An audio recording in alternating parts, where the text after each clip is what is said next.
presentando el análisis, dando los buenos días a nuestro compañero Khalil Michel Presbot. Buenos días, República Dominicana y el mundo. Soy Khalil Michel desde el Gobierno de la Mañana, sembrando una semilla de fe, porque el que siembra una semilla de fe cosecha un frondoso árbol de bendiciones. Mis salutaciones para don Bienvenido Rodríguez León, mis compañeros de Inside y Outside de cabina, y por supuesto los dominicanos de aquí y de allá, que se levantan diariamente a construir un mejor mundo para todos.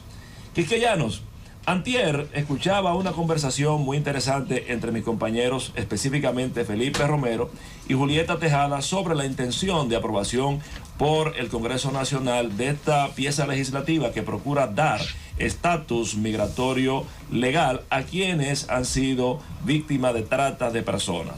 Y Julieta decía con mucho tino una frase que me impactó. Ella decía que nuestro Congreso quiere hacer una ley para todo, cosa que refrendó Felipe. Y ante eso me hizo reflexionar sobre la estructura de nuestro Congreso, su dimensión, su propósito y su rol distorsionado en lo que es el marco real dominicano actual. Y efectivamente tenemos un Congreso que no está necesariamente haciendo una ley para todos, sino que quiere hacer una ley para todo, justificando lo que es su presencia, dimensión y rol social. Miren, veamos cuál es el rol y cómo nacen los parlamentos. Los parlamentos, como los conocemos hoy, aparte de la antigüedad en Grecia, en donde había todo un tema de discusión, pues con representación, nacen en el siglo X. Estamos hablando justamente de las discusiones que se dan a través de la paz de Cristo, motivadas por la Iglesia para poder zanjar los conflictos que existían entre los campesinos y los señores feudales. Recuerden que en el sistema feudal, el señor feudal era dueño de la tierra y del hombre. Entonces, para zanjar esta situación, se daban estos concilios. El origen de la palabra parlamento viene del vocablo francés parlement, que significa vocablo de parler, hablar, es conciliar, es dialogar para ponerse de acuerdo. Se supone que el parlamento más antiguo del mundo es el de Eslovenia, que tiene más de 1000 años. Ahora bien, ¿cuáles son los tipos de parlamentos o de congresos para que entendamos?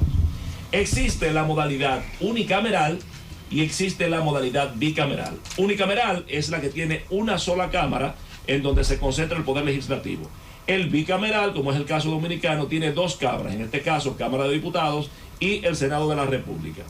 Se supone que para los estados unitarios, como es el nuestro, el estilo o la fórmula que se utiliza es el modo unicameral. Y la parte del bicameral para los que son estados federados, que es prácticamente una unión de estados.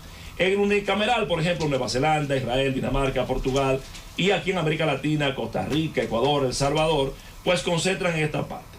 El parlamento bicameral tiene ese origen, esa parte, en lo que es esa Europa medieval. Recuerden que todo este proceso se da en virtud de monarquías que con todo el nivel de privilegio tenían a bien darle algún nivel de expresión o participación al pueblo, que ya demandaban conquistas reivindicativas, sobre todo posterior a la parte feudal.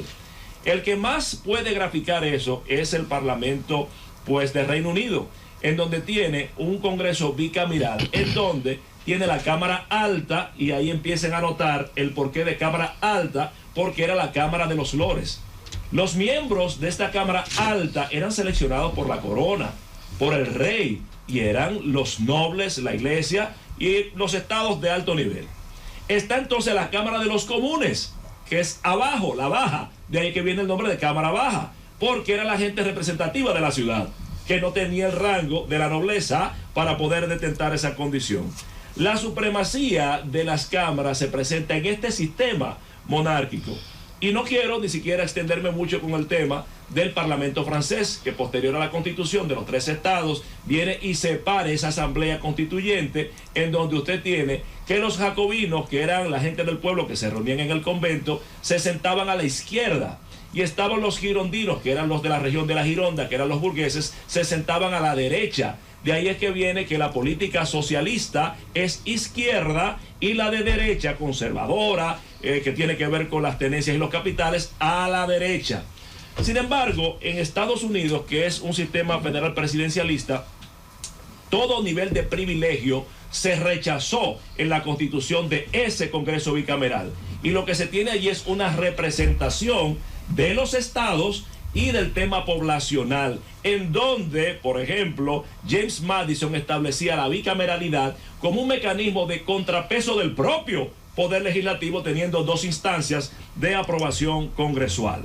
Sin embargo, en República Dominicana, y fíjense cómo esto representa y muestra que hay una relación directa entre la naturaleza del Estado y su estructuración territorial y gubernamental y al Congreso.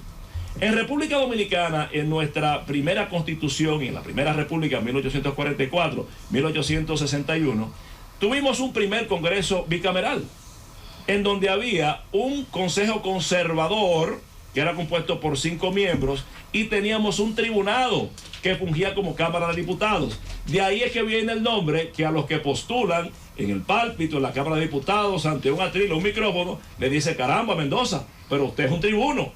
Es por eso del tribunado. Entonces, posteriormente vinieron las modificaciones constitucionales del 1854, del 66 y del 80, en donde el Senado fue dejando exclusivamente, dejando exclusiva a la Cámara de Diputados, y fue suprimido el Senado. ¿Se dan cuenta? O sea, en República Dominicana hemos tenido un Congreso unicameral donde solamente estaba la Cámara de Diputados. Es en 1908 cuando en el gobierno del presidente Ramón Cáceres, se hace la modificación constitucional y vuelve el tema de la bicameralidad. Ahora bien, ¿cuál es la condición de nuestro Congreso en cuanto a su dimensión? Señores, nosotros tenemos una hipertrofia congresual. Tenemos un Congreso extremadamente grande e innecesario, hay que decirlo, para el tamaño de República Dominicana. Miren estas comparaciones breves para que ustedes tengan una idea. Estados Unidos, que tiene 300 y tantos de millones de habitantes, con 9.834 millones de kilómetros cuadrados, tercer país más grande del mundo, tiene un Congreso con un Senado de 100 miembros y una Cámara de Diputados de 435 miembros. ¿Me están oyendo? Para más de 300 millones de habitantes, 9.834 millones de kilómetros cuadrados, tienen 100 senadores, 435 diputados.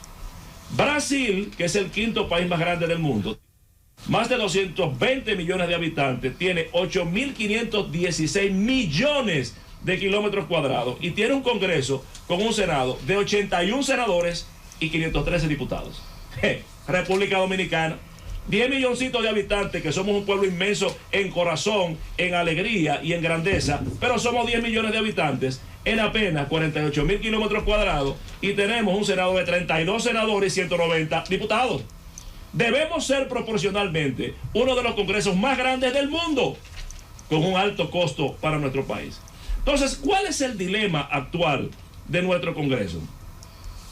¿Por qué tiene que pasar este proceso de modificación? Es muy simple, señoras, señores, amigos, amigas. Las funciones del Congreso son 3: representar, fiscalizar y legislar. El Congreso ejerce tímidamente estas funciones. Fíjense que, por ejemplo, y para validarse, tiene entonces que tratar de hacer no una ley para todos, sino una ley para todo. Me explico. La representación. ¿A quién representan los diputados y los senadores? ¿Cuántos de las demarcaciones que los eligen conocen, han dialogado con sus representantes congresuales? ¿Cuáles han tenido a bien tener una tramitación desde la ciudadanía a través de estas instancias de representación congresual? Estoy seguro que muy pocos. Por tanto, tienen una representación muy precaria. Fiscalización. ¿Cuántos de ustedes han visto un nivel de respuesta de fiscalización efectiva de un presupuesto, de un empréstito, de lo que fuera, a partir de esa representación congresual? Salvo cuando se quiere hacer un show político, que se agarra y se interpela a un funcionario para hacer mueca y hacer espectáculo. ¿Qué ustedes han visto con eso? Entonces, hay una precaria fiscalización. Entonces, si ni representa bien, ni fiscaliza bien, ¿qué le queda? Legislar. Que pero tampoco legislan bien. Pero eso voy, exactamente, Julieta, que ni siquiera eso se hace bien. José Luis hace un minuto relataba el tema de la aprobación en primera lectura en el Senado de la República de un código penal chueco, porque deja fuera elementos fundamentales para el quehacer de la vida cotidiana del dominicano. Entonces, en ese caso, ¿qué tiene que hacer el Congreso? Ya sabe que se presenta como supernumerario, ya sabe que se presenta como una cuna de privilegios, y en ese caso inmediatamente lo que trata es de establecer su justificación legislando, haciendo una ley para todo. En conclusión, es necesario abordar el tema de que el bicameralismo es para los estados federados, que prácticamente es una unión entre estados. 2, la unicameralidad es una necesidad en República Dominicana, así como está en el marco de Costa Rica, Guatemala, Panamá y Honduras, porque somos un estado unitario. Por tanto, se correspondería mucho más con nuestra realidad económica, social y demográfica. Por tanto, necesitamos que en la próxima modificación constitucional, pues modifiquemos esta estructura congresual, que vayamos a un Congreso unicameral, suprimiendo o el Senado o la Cámara de Diputados, de suerte que hagamos del Congreso un elemento que le cueste menos al dominicano y que consignemos este primer poder del Estado, que haga una ley para todos y no una ley ridícula para todos. Ahí se los dejo.